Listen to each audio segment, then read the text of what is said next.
Ayan po guys, ang ating lulutuin ngayon.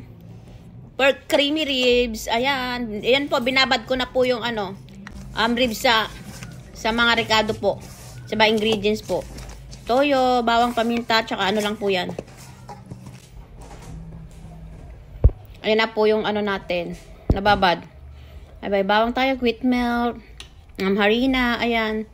Tsaka ketchup. Ayan po, nakoted na po natin yung pork ribs po natin. Kaya prito na po natin isa-isa. Ayan.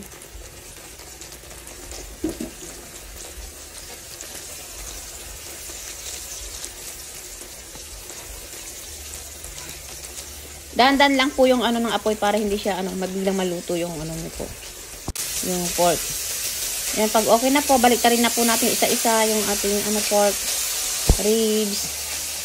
Ayan.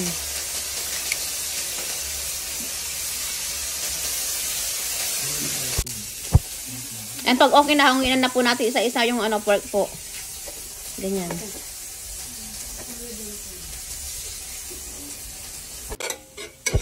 Yan, okay na po lahat. Naprito na po lahat yung pork ribs. Yan po, gagawa tayo ngayon ng sauce po niya. Yan, agno tayo ng bawang.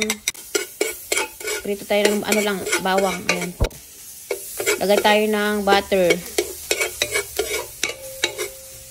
Yan, tunawin lang natin yung butter. Tapos lalagyan na po tayo ng dyan. Yung lagyan na po natin yung ketchup po. Yan po, depende na po sa inyo kung gusto nyo madaming ketchup or lang. Nasa inyo na po yun. Ayan, halo-haloin po natin hanggang mag-mix po yung ketchup sa butter. Ayan. Lagay po tayo ng pampalasa, magic sarap, tsaka pinong paminta. Ayan po. Tsaka lagay tayo ng konting tubig lang po. Ayan. Halo-haloin po natin. Ayan. Lagyan po natin ng cheese.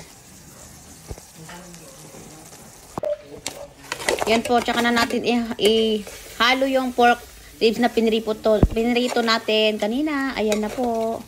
Yan, mix-mix lang po natin para mag-coat lahat yung sauce dyan sa pork ribs po natin. Ayan na po, luto na po. Yan, lalagyan po ulit natin ng cheese sa ibabaw para malong masarap po yung pork.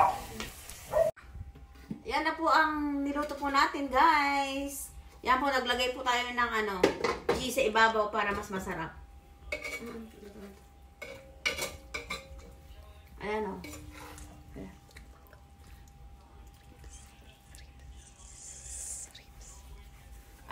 Ito po yung niluto natin, creamy ribs. Ayan. Ayan o. Parang din lang naman to. Buffalo wings. Kaya lang pinagkaiba po ito yung ribs ng baboy. Ito. Tapos nilagyan na lang po natin ng cheese sa ibabaw. Ayan. Naglagyan na ako ng uling. Ayan pa, magiging dinner po natin, guys. Thank you guys for watching. Bye!